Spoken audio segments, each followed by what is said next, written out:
Hello student, this is the continuation part of the part second. Okay, just because of memory problem, this video that video going to disconnect it. Okay, so that हम start करते हैं यहाँ से अपने second thread से कि जो राजा था, जो नेबरहुड किंग था, उसने किस तरीके से सेकंड थ्रेड भेजा था कि इस तरीके का जो एक स्टिक भेजा था उसने, उसमें से क्या बोला था कि जो सिल्क है वो स्ट्रेट उसमें क्या होना चाहिए, क्रॉस हो जाना चाहिए।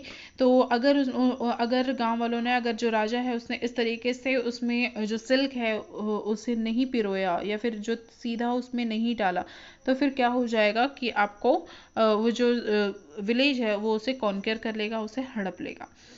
देन अब क्या होता है भाई, the fiddle lord hurried once more more to his wise man and needle cannot bend its way through such curves. They mourned again, we are faced with an impossible demand.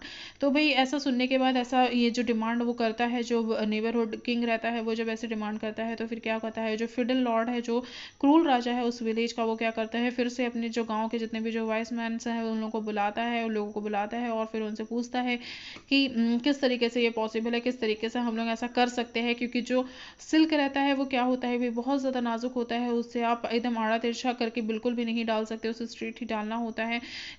और बिना सुई के तो बिल्कुल नहीं है। और यहाँ पे तो एक लॉट दिया हुआ है, एक लकड़ी का लट्ठा दिया हुआ है, तो फिर किस तरीके से ये पॉसिबल हो सकता है ना। तो अब यहाँ के जो गांव के जो वाइस मंस लोग रहते हैं, बुद्धिमान लोग जो रहते हैं, उन लोग भी अपना सर हिला देते हैं और बोलते हैं बिल्कुल भी ये तो पॉसिबल है ही नहीं, किस तरीके से ये इम्पॉसिबल जो डिमांड है वो हमको फेस करना पड़ रहा है, बिल्कुल भी ये पॉसिबल नहीं है। अगर हम लोग जो सिल्क है उसके धागे को आड़ा तिरछा करके डालते तो वो क्या हो जाएगा, ब्रेक हो जाएगा, टूट जाएगा। अब राजा क्या बोलता है भी देखते हैं। Fools, the Lord says, stamping his foot impatiently. अब क्या होता है भी, जो राजा है वो अपना मतलब जो आपा पूरा खो देता है और लोगों को बोलता है फूल, मतलब कि तुम लोग कितने बेवकूफ़ हो। ही then posed a second notice in the village square asking villagers for their helps. तो अब क्या करता है, वो सेकंड नोटिस जारी करता है और गांव के लोगों को बोलता है कि क्या उनमें से कोई उसकी हेल्प कर सकेगा। Okay, so one more the young farmer hurried with the problem to his mother. तो दोबारा से जो ये जो फिर से जो ये जो यंग फार्मर है वो इस टाइप की जो प्रॉब्लम है उसको लेके अपनी माँ के पास जाता है। Why that is not so difficult. तो उसकी जो माँ है वो बोलती है अरे बिल्कुल भी, ये बिल्कुल भी डिफ़िकल्ट टास्क नहीं है। Okay, his mother said with the quick smile. उसकी माँ स्माइल करती है और स्माइल के साथ ये बोलती है, put some sugar at one end of the hole, then tie an yarn to piece of silk thread and put in at another क्या लिखा है, put at another end. He will wave his way in and out of the curves to get the sugar and he will take the silk thread with him. तो भाई ये जो माँ है, जो मम्मी रहती है फार्मर की, वो उसको एक सिंपल सा सॉल्यूशन बताती है। देखिए इस तरीके की एक हमारे पास लॉट बनी हुई है ना, इस टाइप की एक कर्व लॉट बनी हुई है। अब जो यहाँ पे एक होल है और एक होल यहाँ पे है, हमको इस होल से लेके इस होल तक के क्या करना है, थ्रेड को एकदम सीधा स्ट्रेट यहाँ पे लाना है लकड़ी के अंदर से। तो यहाँ पे वो क्या बोला जाता है, इसके अंदर में एक छोटा सा होल बना हुआ है, ठीक है, इस तरीके से, तो बिना सुई के हेल्प से ये जाना मुश्किल है। ओके, तो अब यहाँ पे जो उसकी माँ है वो क्या बताती है कि एक जो साइड है यहाँ पे आप क्या रख दो, एक शुगर का एक पीस रख दो और इस एंड में क्या कर दो, एक आंट लो, एक चीटी को लो और उसको सिल्क के थ्रेड से हल्का सा बांध दो, ताकि ये जो चीटी है ये शुगर की तलाश में इस होल के अंदर से जाएंगे ढूंढते ढूंढते और वो शुगर के पास तक के पहुंचेंगे और इस तरीके से वो जो सिल्क जिससे वो आंट बंधी हुई थी, तो वो धागा भी ऑटोमेटिक क्या हो जाएगा भाई, अंदर चला जाएगा। Mother you are remarkable. तो इसका ये सॉल्यूशन ढूंढ के जब उसकी जो माँ है जो उसको सॉल्यूशन बताती है, उसके बाद ये जो फार्मर है वो बहुत ज़्यादा खुश हो जाता है और बोलता है mom you are remarkable, mother you are remarkable, मतलब कि तुम बहुत ज़्यादा वाइस हो, तुम बहुत ज़्यादा बुद्धिमान हो। द सन कैरिड, वो अपनी माँ को मतलब इसे चिल्ला चिल्ला के बोलता है, and he hurried off the lord with the solution to second problem. इस तरीके से ये जो फार्मर है ये अपने सेकंड प्रॉब्लम का सॉल्यूशन लेके चला जाता है किसके पास, अपनी मम्मी के पास। Then a few days later, you are brilliant man and you have saved our village again, he said gratefully, but the lord's trouble were not over even then. तो इस तरीके से सॉल्यूशन पाके जो राजा है वो बहुत ज़्यादा खुश हो जाता है और वो बोलता है तुमने दोबारा से हमारे गांव को बचा लिया, ही सेड ग्रेटफुली, और वो बहुत खुश होकर उसको ऐसा बोलता है। But the lord's troubles were not over even then, लेकिन जो राजा रहता है ना उसकी जो परेशानी है वो ख़त्म ही नहीं होती, क्योंकि अब तीसरा टास्क उसके पास आ जाता है। वही जो उसका जो नेबरहुड किंग है वो उसे तीसरा टास्क देता है। अ फ्यू डेज लेटर, कुछ दिन बाद, the overlord sent still another demand, this time you will undoubtedly fail and then I shall conquer your village, he threatened।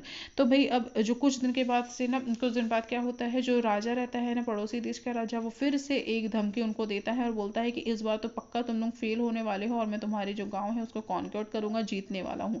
He return, इस टाइप की वो धमकी देता है। Bring me a drum that sound without being beaten, तो वो बोलता है कि आपको एक ऐसा ड्रम मेरे पास लाना है जो साउंड भी करता रहे और उसे बजाना भी ना पड़े, विदाउट बीइंग बीटन, मतलब कि इस तरीके का एक साउंड, एक ड्रम चाहिए जो बजता भी रहे और उसमें से आवाज़ भी आती रहे, और लेकिन उसको पीटा ना जाए। मतलब कि ड्रम जब हम लोग बजाते हैं, बाजे वाला ड्रम, तो दोनों साइड से उसको बीटन करते हैं कि नहीं, है ना, स्टिक से बीटन करते तभी उसमें से वॉइस आती है। लेकिन भाई ये तो ऐसा ड्रम बोल रहा है जिसमें से आवाज़ भी आने को होना 24 घंटे और उसको मारा भी ना जाए, तो अब ये इस तरीके से कैसा होगा।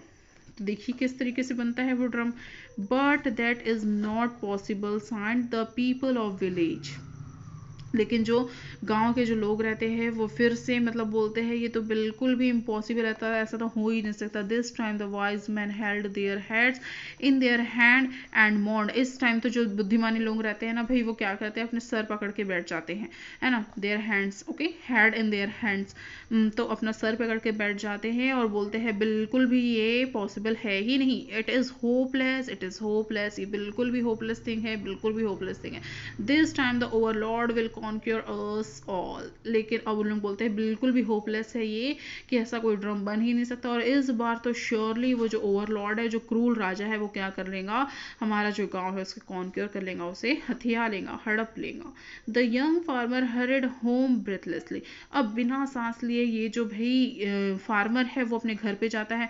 Mother mother we must solve another terrible problem, माँ माँ हम लोग को दोबारा से एक जो टेरिबल प्रॉब्लम, जो भयानक सी प्रॉब्लम है उसका सोल्यूशन करना है। And he quickly told his mother about the impossible drum, और वो तुरंत जल्दी से अपनी माँ को इस इम्पॉसिबल ड्रम के बारे में बता देता है। His mother however smiled and answer, उसकी माँ अब भी स्माइल करती है और आंसर देती है, why this is the easiest of them all, उसकी माँ हंसती है और बोलती है अरे भाई ये तो पूरे उन दोनों टास्क में से सबसे इजी टास्क है।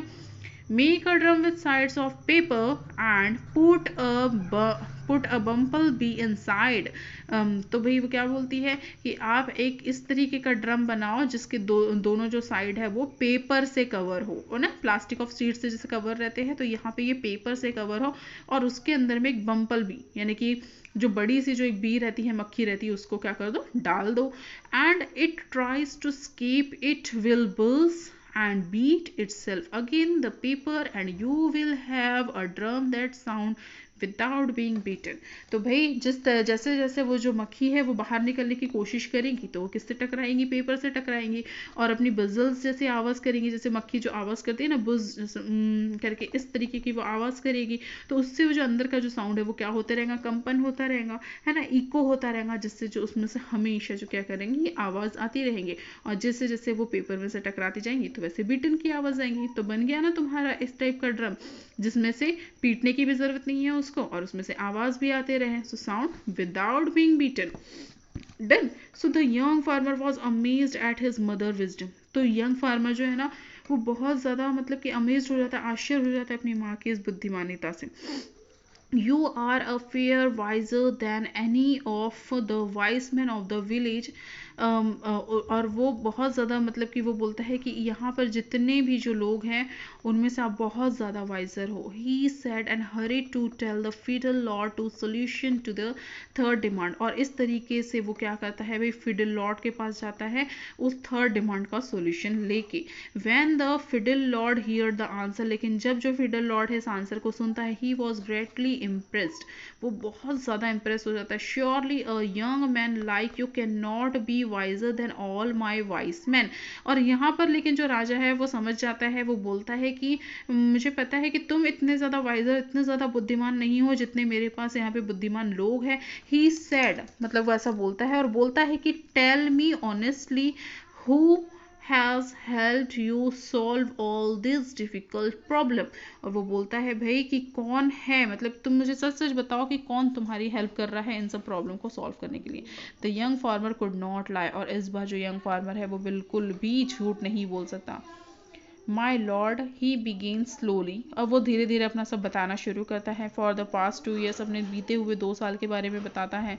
I have kept my aged mother hidden beneath the floor of my house. तो वो क्या बोलता है भी, मैंने अपनी जो माँ है उसको बीनीथ मतलब कि नीचे, फ्लोर के नीचे में क्या करके रखा है, छुपा के रखा हुआ है। And it is she who solve each of your problems, और ये वही है जो आपकी प्रत्येक प्रॉब्लम को, ईच ऑफ मतलब कि आपके हर एक प्रॉब्लम को या प्रत्येक प्रॉब्लम को क्या करती है भाई, सॉल्व करती जा रही थी। ही ट्रम्बल्ड एज ही स्पोक, और वो ऐसा सब बताते हुए बहुत ज़्यादा ट्रम्बल हो रहा था, काँप रहा था, है ना, अपना पूरा बताते हुए कि मैंने मतलब उसकी चोरी पकड़ा गई ना भाई कि उसने अपनी माँ को सेव किया है, बचाया है। For he fear the lord's displeasure and rage, यहाँ पर वो डर रहा था कि जो लॉर्ड है मतलब कि जो किंग है उसके गुस्से से, उसके डिसप्लेजर से, किस तरीके से उसको एकदम भयानक गुस्सा आ जाता है, रीच आ जाता है, परेशान उसकी परेशानी से। But he saw that the young ruler was not angry at all, लेकिन वो देखता है कि जो यंग रूलर है, जो किंग है, जो राजा है, क्रूर राजा है, वो बिल्कुल भी गुस्सा नहीं होता है। Instead he was silent and thoughtful, मतलब कि गुस्सा होने के बजाय वो क्या करता है, वो चुपचाप रहता है और कुछ सोचते रहता है। For at last he realised how much wisdom and knowledgeable old people possess, और बाद में ये सोचता है कि किस तरीके से उसने इतने बुद्धिमान लोग और नॉलेजेबल पर्सन लोगों को क्या कर दिया है, खो दिया है अपने गाँव में से। I have been very wrong, और वो बोलता है मैं बहुत ज़्यादा गलत था। ही सेड फाइनली अब उसको रियलाइज होता है। And I must ask the forgiveness of your mother end of all my people, और वो बोलता है कि इस तरीके से मैं माफ़ी मांगना चाहता हूँ तुम्हारी माँ से और गाँव के उन सभी लोगों से, और मैं अब इस तरीके की जो नेवर अगेन क्या बोलता है, never again will I demand that the people that the old people of our village be sent to the mountain to die, और मैं कभी भी इस तरीके से मतलब कभी भी डिमांड नहीं करूँगा कि आप लोग मतलब कि ओल्ड पीपल को माउंटेन में मरने के लिए छोड़ो। Rather they will be treated with the respect and honor they deserve and share with us all the wisdom of their years। और वो बोलता है कि हम लोग बिल्कुल रिस्पेक्टफुली उनको मतलब कि पूरा ऑनर देंगे, पूरा सम्मान देंगे जो लोग डिजर्व करते हैं उनके पूरी ज़िंदगी भर जितने भी साल लोग जिए, wisdom of their years. Okay, and so it was from that day, और उस दिन के बाद से अब तक the villagers were no longer force to abandon मतलब होता है कि छोड़ना। फिर उस दिन से अब तक क्या हुआ कि किसी भी जो मतलब कि जो पर्सन है, जो विलेजर है, उसको छोड़ा नहीं गया माउंटेन में। There parent in the mountains मतलब कि अपने their parents in the mountain मतलब कि कभी भी छोड़ा नहीं गया किसी के भी माँ बाप को उस माउंटेन में मरने के लिए। And the village become once more a happy cheerful place in which to live, और फिर से ये जो गांव था भाई एक हैप्पी प्लेस बन गया, एक चीयरफुल प्लेस बन गया, जैसे जो गांव वाले जो पहले से रहते आए थे। ठीक है, तो स्टूडेंट्स ये रियली बहुत अच्छी स्टोरी थी। अगर समझना चाहे तो इसका मीनिंग यही निकलता है कि हमें किस तरीके से अपने घर में जो बड़े बुजुर्ग रहते हैं उनकी बात माननी चाहिए, क्योंकि वो बहुत ही नॉलेजेबल पर्सन रहते हैं। एक बोला जाता है ना कि जो बड़े बुजुर्ग रहते हैं उन लोगों ने धूप में अपने बाल सफ़ेद नहीं किए, क्योंकि वो क्या रहते हैं भाई, एक्सपीरियंस होल्डर रहते हैं। बड़ों से हर चीज़ का आपको सलाह मशवरा करना चाहिए, उनसे हर चीज़ की सॉल्यूशन पूछनी चाहिए, है ना। तो इस तरीके से आप अगर अपनी प्रॉब्लम में उनको इन्वॉल्व करेंगे तो डेफिनेटली जो आपकी प्रॉब्लम है वो सॉल्व होके ही रहेगी। ओके, काफ़ी घरों में ऐसे होते हैं, दादा दादी होते हैं जो हमारी प्रॉब्लम को क्या करते हैं भी सॉल्व करते हैं, नाना नानी होते हैं हमारी प्रॉब्लम को सॉल्व करते हैं। तो हमें इनकी क्या करनी चाहिए, रिस्पेक्ट करनी चाहिए। ये नहीं समझना चाहिए कि ये ओल्ड हो गए हैं, अब ये बिल्कुल भी काम नहीं कर सकते, है ना। तो इस तरीके से नहीं होता है। ज़रूरी नहीं है कि वो फिज़िकल एफर्ट, फिज़िकल वर्क नहीं कर पा रहे हैं, बट आपके लिए मेंटली वो बहुत ज़्यादा क्या कर सकते हैं, हेल्पफुल हो सकते हैं. So respect your grand parents and parents also. हमें सीखना चाहिए इस लेसन से, है ना. So I am stopping here. See you soon with the new chapter of this of your syllabus, and I will provide the question answer and all. Let's try of this syllabus, this chapter on the group. Okay. So have a nice day, students. Take care.